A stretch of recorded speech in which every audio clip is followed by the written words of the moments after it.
Hey yo, I'm April. This is Alt Life Yoga.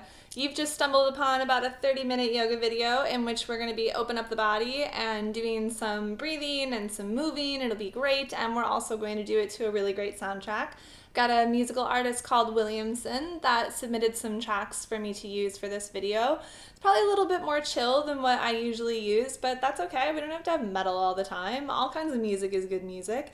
And if you've got some really good music that you'd like me to use in my next video, then you should connect with me, comment, and reach out, email, whatever it is, man. I'd love to hear from you. So anyway, with Williamson being a slightly more mellow kind of music, I've decided to go with a slightly less strong practice and a little bit more flexible practice. I had one of my students ask me, hey, can we work on splits? Is that cool? And I'm like, yeah, man, I love working on splits. I'll tell you what, I had to work on splits for just about 20 years before I finally got it, even though I grew up as a dancer. It was just really hard for me to work into, and it was really definitely yoga that got me into a really good splits practice. So we'll do a couple of the exercises that I like to do to prepare myself to have really open legs and nice long splits, also called Hanumanasana in our yoga practice. I have a lot of people who say, no, I can't do splits. I was like, okay, well, that's fine that you can't do splits right now, right off the bat, or especially while you have a cold body, but don't you think that it's possible that you could? We have this thing where we really condition ourselves to have these snap, impulsive responses to things. And I'm reading a really interesting book right now by Malcolm Gladwell. It's called Blink, and it's about our snap, impulsive responses and about how reliable they are, except when they're not. And one of the ways in which our snap, reliable impulses are not super reliable One of the ways in which our snap impulse responses are not as reliable is when they're based on improper conditioning. So there's this word association test, and the word association test will measure the way that you associate, for example, men and career-oriented tasks and women and home-oriented tasks. And there's also a race version of the test where there's associations between African American good, white bad, or the reverse of that. And the way that people score on this test is almost completely regardless of how much they see themselves as being not racist individuals, of being very open-minded and welcoming to other races and other cultures. It has very much to do with conditioning. The author even admitted, he's like, I only scored moderately on this test, and I'm half black. So really, we exist in this culture in which we're being told certain things. And I'm not just talking about race. We're also being told certain things like, oh, human beings aren't supposed to bend that way. Most people just aren't that strong. I know you're a girl, you can't do this. You're a boy, you're not supposed to be that flexible. I know some really flexible dudes, man. I also know some really flexible, curvy ladies. Body composition, all of that kind of stuff, that's not a death sentence to your flexibility, to your strength, to your ability to do great things. So we're going to start off with a little bit of a meditation, because one of the really cool things about this chapter in the book that I'm talking about is that once people taking this race test retook it after looking at pictures of Martin Luther King and Nelson Mandela and being reminded very clearly of examples in which the conditioning that they may usually be exposed to is incorrect, then they have fresh in their mind thoughts of goodness towards other races, towards abilities of people, and they did much better on the test. And it's all about snap impulse responses, but their snap impulse responses, their conditioning was that much influenced by the availability of positive information. So let's share some positive information with each other. Okay, but first, before we do this meditation, I want you to go ahead and do one thing for me. I want you to go ahead and grab either, if you have 2 yoga blocks or some sort of similarly sized thing. I'm grabbing a stack of books. So I've got my vegan cookbooks and a stack of children's books, Winnie the Pooh, Seuss, that kind of thing. So I've got a stack. They're about evenly spaced. We'll use those later. What I would like us to do now, though, after you go ahead and grab those books, is doing this meditation. I want you to try to find a comfortable seat, and we're going to go through some ideas of going beyond expectations and conditioning and seeing wonderful ideas of potential, so that we're prepared, that we have that in our mind before we go through into this practice, that we're not being clouded by the poor judgment of snap responses to things of, I don't know if I'm this flexible, I don't know if I'm this capable, I don't know if I'm this badass, because I'm telling you what, you are pretty badass. So find a comfortable seat. You can close your eyes if you like. I want you to think of a time when somebody you saw maybe on TV or at a sporting event did something with their bodies that was really impressive. Maybe they saved some major goal, or this gymnast in the Olympics did something you didn't think was possible according to the laws of physics. And then think of a time when you've seen a musician play something so beautifully you may have been brought to tears. Think of a time when you have had a complete stranger act in a measure of really, really awe-inspiring kindness and selflessness towards you or to someone else. Think of a time where you have done something that has exceeded your own expectations of kindness and compassion towards yourself or towards somebody else. Think of a time in which you have done something that was so incredible, when you've achieved a goal, maybe the first time you held plank for more than a breath, maybe the first time you did a push-up, or the first time you touched your toes. You can go way back with this. Think of times as kids when you did something that was exhilarating, a somersault, a cartwheel, nailing that job interview that terrified you. Take a few more moments. I want you to think of your own examples of exceeding expectations, of potential, of exploring possibilities, and the beautiful things that happen as a result.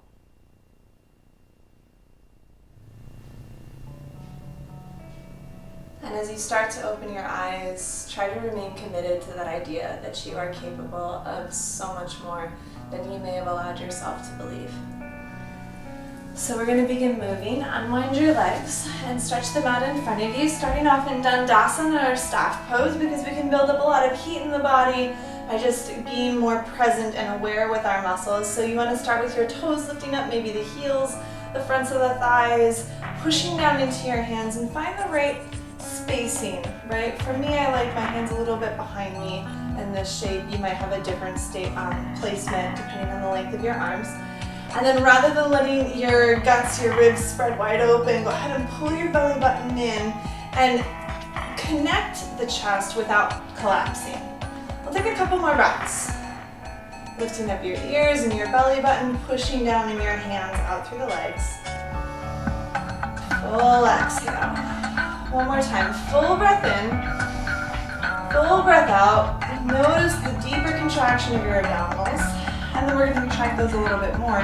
Take your hands a little bit further forward than they already were, and see if you can lengthen the legs, push down into the arms, and maybe hover your hips up off of the floor. Take a full round of breath here. Full exhale. And then rock forward onto your heels, pushing up into altar pose. And then for me, you can adjust my arms a little bit so you feel free to do that. And then lifting up through the chest, hips, heart, shoulders, knees, all in the same line. One deep breath in here. And we're going to start to take this into a flow, pulling back into that hovering staff pose. Inhaling, lifting up, altar pose. Exhale, moving back. Inhale, lifting up, try to keep your elbows back. Exhale, pushing back. 2 more times. Breathing in. Breathing out. Now don't forget the lift of your abdominals as you come upwards in the altar pose. Still use the whole body. Push back, fully exhale, and then let it go. And swing your legs behind you. Coming into table pose. Taking a couple of cat and cow. And get some calf stretching going on. Finish up this round of cat. Come back to the neutral spine. Stretch your right leg back behind you. And broaden your chest. Lifting it up. Push the floor away. Stretch back through your heel. Deep breath in. Deep breath out. And then switch sides. Left leg goes back. Calf stretch. Lift in the chest. Try not to get weird in the hips. Keep it even. Deep breath in. Deep breath out. And then pull your left knee back in. And then lay down on your belly. Stretch the belly out. Stretch the arms out a little bit after that altar and staff work. Reach the knuckles back to your heels. The chest forward.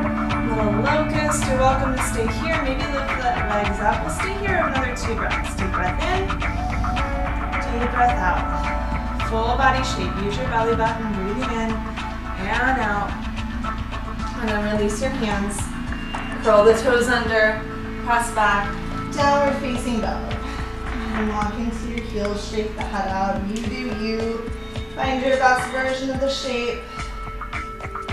And then attempt to spend at least another breath or 2 here in some somewhat softness. Resting your heart down lower than your shoulders. Deep breath in. Deep breath out. And step your feet forward to your hands. Heel the chest through, flat back. Exhale, fold down. Inhale all the way up to standing. And relax the hands down at your heart. Sun salutation. Deep breath in. Exhale, fold down. Inhale, flat back, heart through. Exhale, plant the hands from the top of your plank, maybe to the knees, but open your chest forward. Exhale, lower down, chaturanga. Inhale, up dog. Exhale, down facing dog. So yes, sun salutations, even in splits, even that strength, because we want to try to keep the body up. So we'll take that through one more time, maybe introducing the hop back into chaturanga, just to keep building up some heat, warming up the muscles, getting them ready. Take a deep breath in, let a deep breath out, look forward, feet to your hands, and then pull the heart through, flat back, fold the heart down, inhale, stand all the way up, exhale, relaxing the hands into your heart, one more sun salutation, chin open, exhale, fold forward. Heel the chest through. You could step back like you did last time, or maybe hop through chaturanga. Come through to the tops of the feet. Upward dog. Exhale, downward facing dog. Relax the heels to the floor. And 2 more breaths here. Really push the floor away. Drop your leg outside of your armpits down. Breathing in and out. Complete your exhale. Look forward. Maybe you also pounce the feet up to the hands and then reach the chest through, flat back.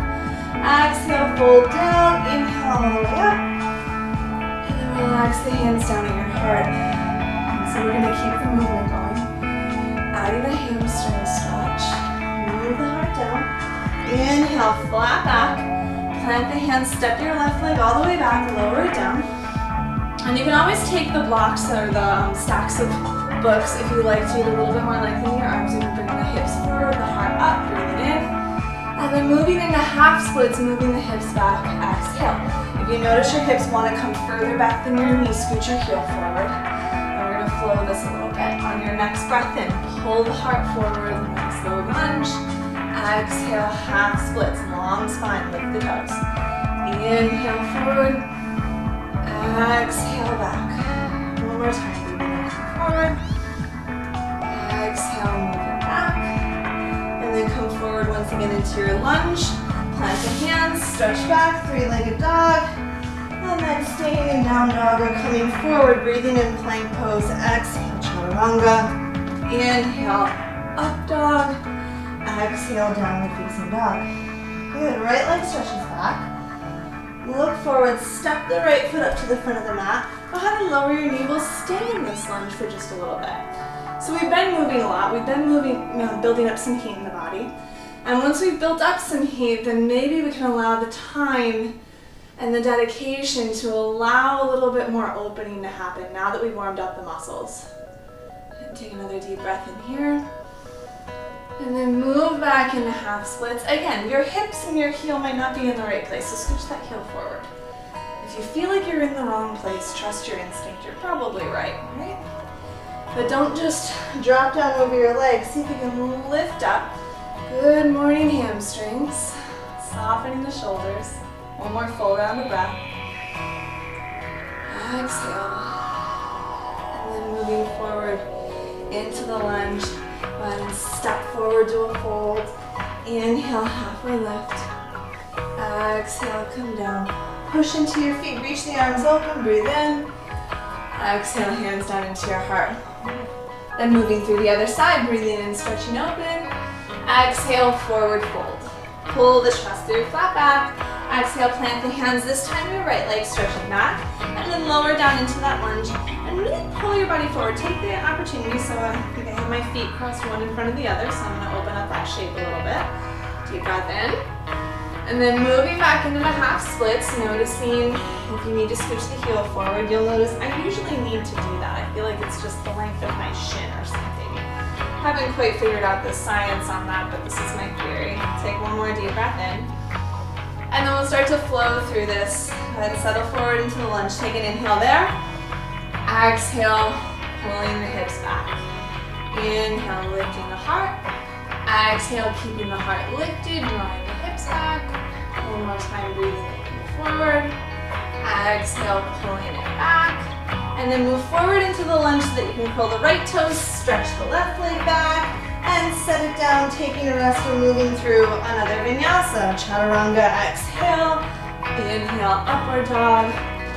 Pushing the floor away, relaxing the heart, the heels, downward dog. Take a round of breath to recover. Exhale here. And then stretch the left leg back. Look forward, left foot to the front of the mat. Go ahead and lower the knee, and we'll stay here just a few moments. So the idea is that the warmer our muscles are, the more they're prepared for movement. Not only the smoother and the safer will they move, but also the longer will they stretch.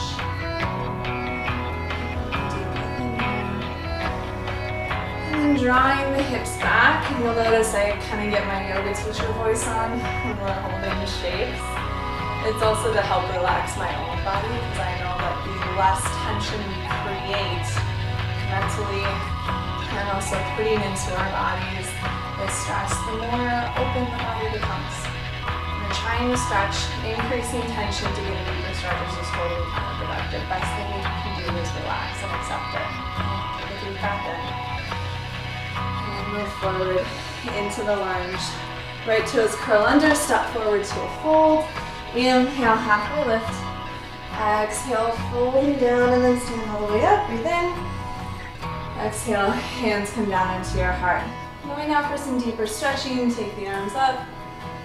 And then exhale, fold it down. Lift the chest through. And then take the left leg back, getting into a nice long lunge. Then we're going to heel toe your right foot to the outside of your hands. See if you can get the body lower on the inside of the leg. Lift up the back of your left thigh, a little bit more strong. Open lizard lunge. Take 2 more breaths here. Deep breath in, pulling the heart through, strong open legs. Exhale.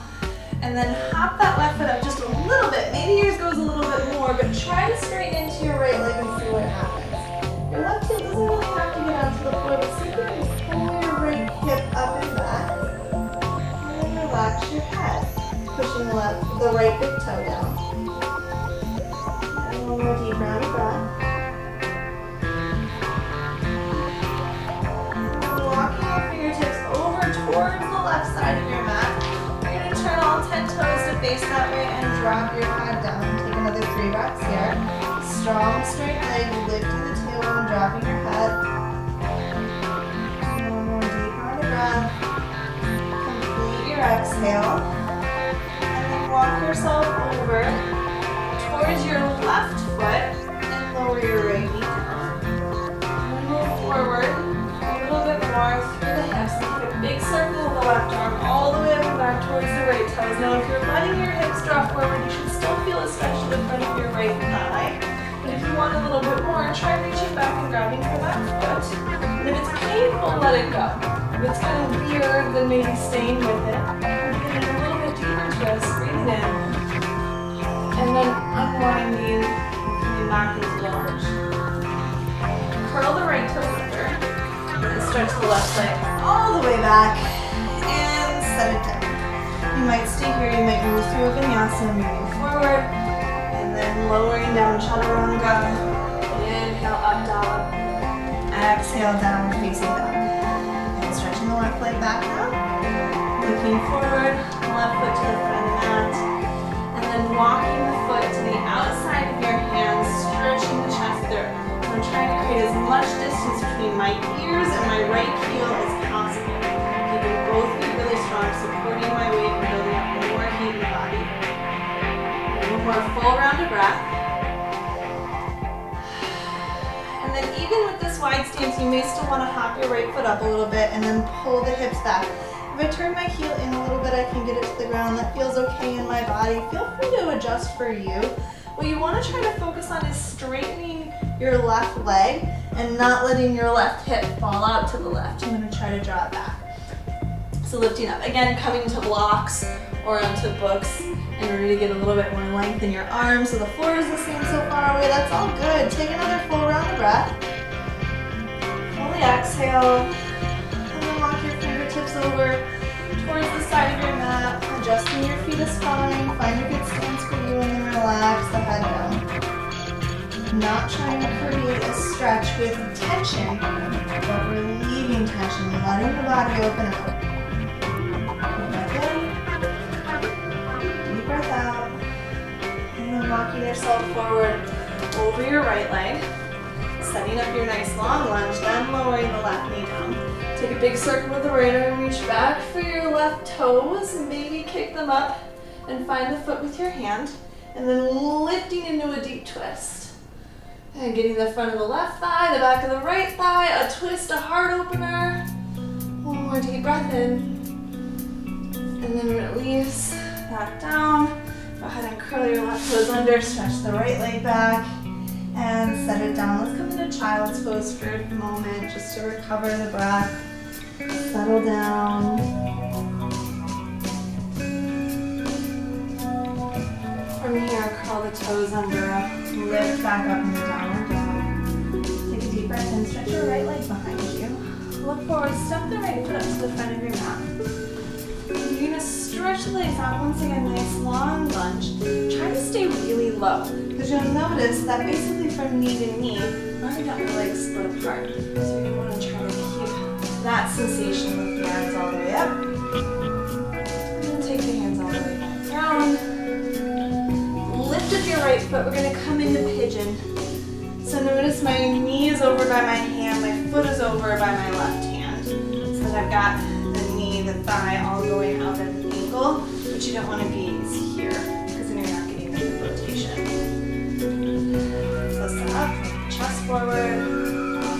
We're going to stay lifted for 3 breaths, because I want you to try to stretch out the front of your left thigh, which is part of splits, right? It's not just the one leg going forward, it's also having the other leg back. One more deep breath in and out. And the hands, right toes curl under, the left toes curl under, right leg lifts back, and then lower your right leg down. The left leg stretches back, breathe in, look forward, left foot up to the front of the mat. So I've got, one foot behind the other, so I have a little bit more space. Really strong legs, uncrunching the toes, steady, lifting up from a low space into a lunge.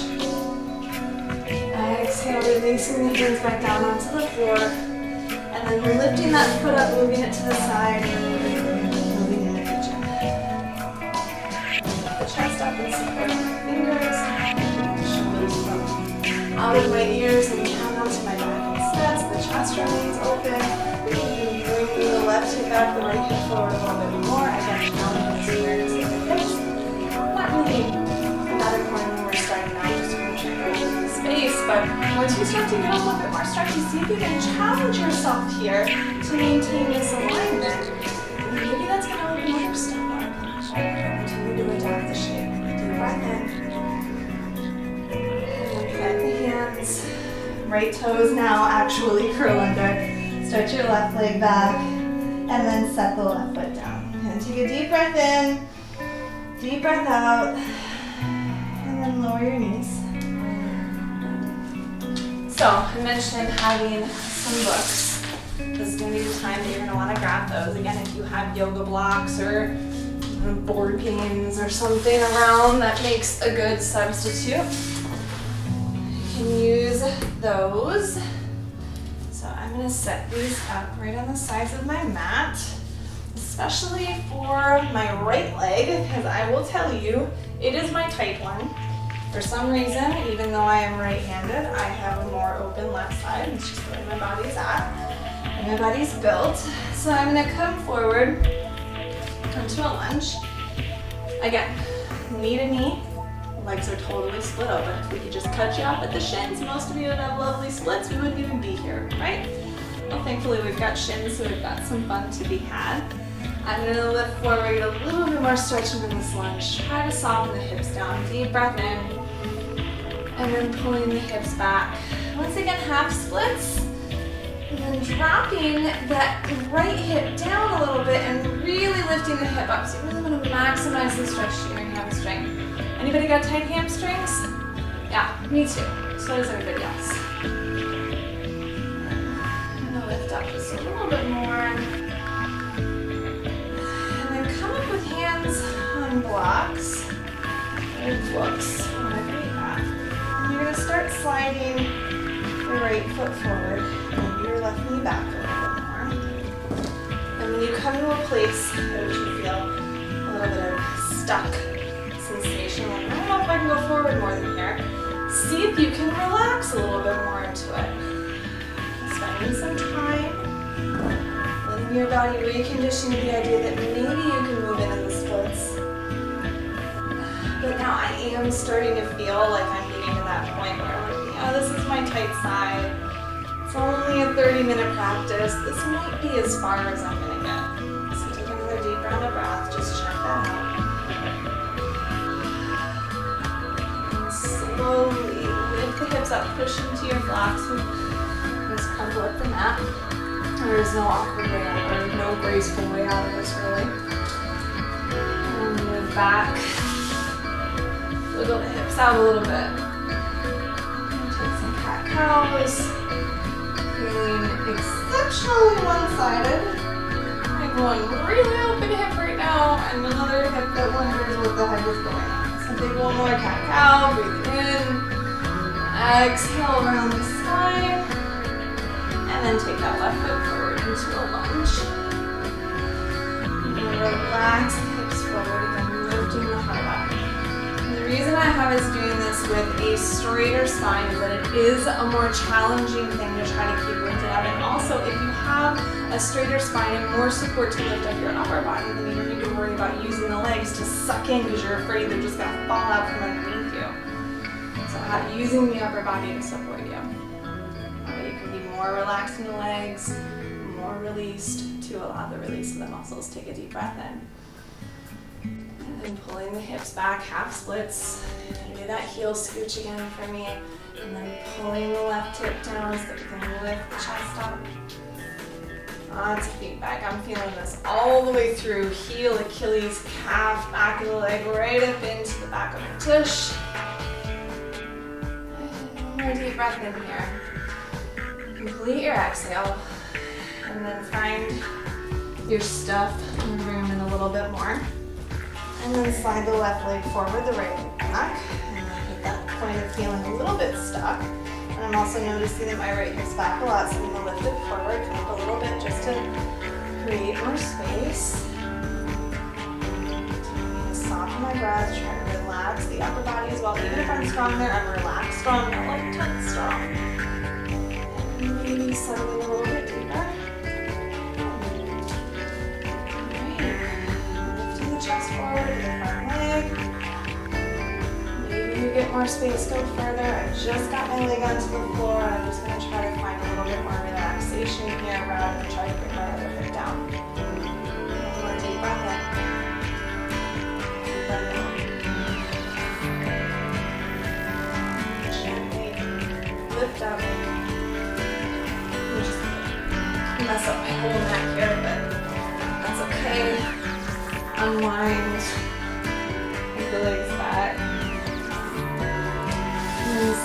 your library, whatever you got out to the side, and lay on your belly for a moment. Oh, the floor. Nice, sweet, safe spot. Legs just laying nice and soft, no craziness going on. I'm rocking my hips side to side. You're welcome to do the same. A little massage of the fronts of the hips. Come on up into Sphinx pose. Maybe even a little bit of a neck stretch. Drop your chin down to your chest. But keep your shoulders back. Don't let them fall forward. Complete your exhale.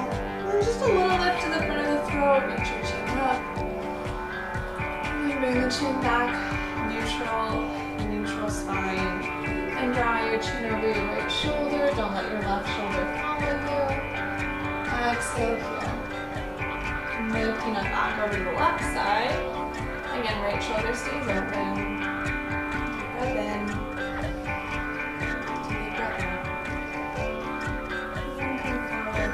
Bend into your knees. Reach back. Grab for your feet. And take bow pose, stretching out the front of your body. Lifting the chest forward.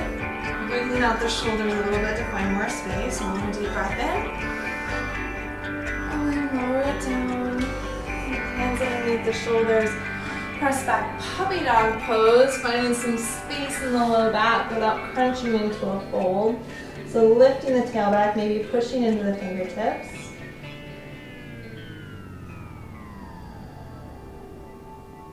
One more full round of breath.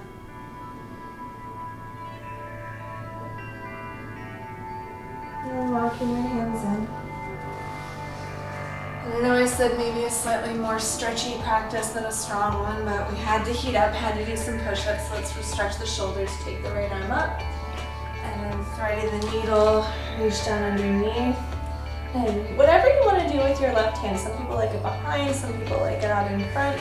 I kind of like staying in here and then lifting up from the back of the heart so I can twist a little bit more, stretch out the backs of my ribs.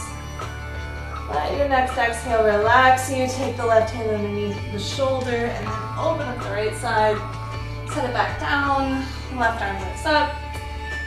And then thread it through underneath your right armpit. Adjust my QuickBooks there. And for me, it's lifting the back of your heart. My heart, that's what I'm lifting. And you're doing whatever you want with your right arm. If you made a terrible choice, make a new one. Maybe you just leave that hand down and you're trying to make peace with resting on the shoulder and you're like this. Complete your exhale. And then take the right hand down, release your left arm, open it up. And then take both hands down. Keep the legs out. And spin around. And come down to laying on your back. Using your chest. Squeeze. Congratulations for making it through this practice, making it through this hard work. And then bring the soles of the feet together and let the knees drop out so that I can open up the front of the pelvis. It just got kind of dropped in. Lock the shoulder blades underneath so that you get a little passive back bend going on. One more deep breath in. Deep breath out. Holding the left leg over the right. You could stay here or hook the thigh on top. Get in a deeper twist. Look out and reach over towards your left fingertips. Inhale. Exhale. Unwind the left leg. Open it up. Take the right leg on top. Stay here or twist deeper by wrapping the thighs. Reach out through the right shoulder. Look at the fingertips. Breathing in and out.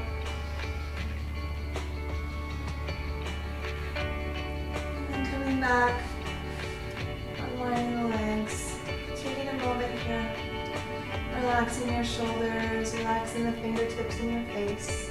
If this feels good, you can stay. If you'd like to take another shape, anything else to keep rounding out your practice, you're welcome to. Eventually, maybe your Shavasana has the legs stretch out and the body softly release into the floor. And as always, you're welcome to stay here a nice good long time.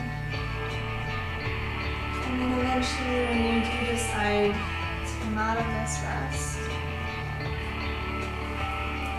recommitting to this intention that you will remember and continuously bring to mind all of the wonderful things that you are capable of in yourself and that other people in this world are capable of, and showcase, so that we can continue to condition ourselves to believe in balance and harmony, peace of mind. Thank you for sharing this peace of mind, your balance, your breath, opening up your bodies with me today. Namaste.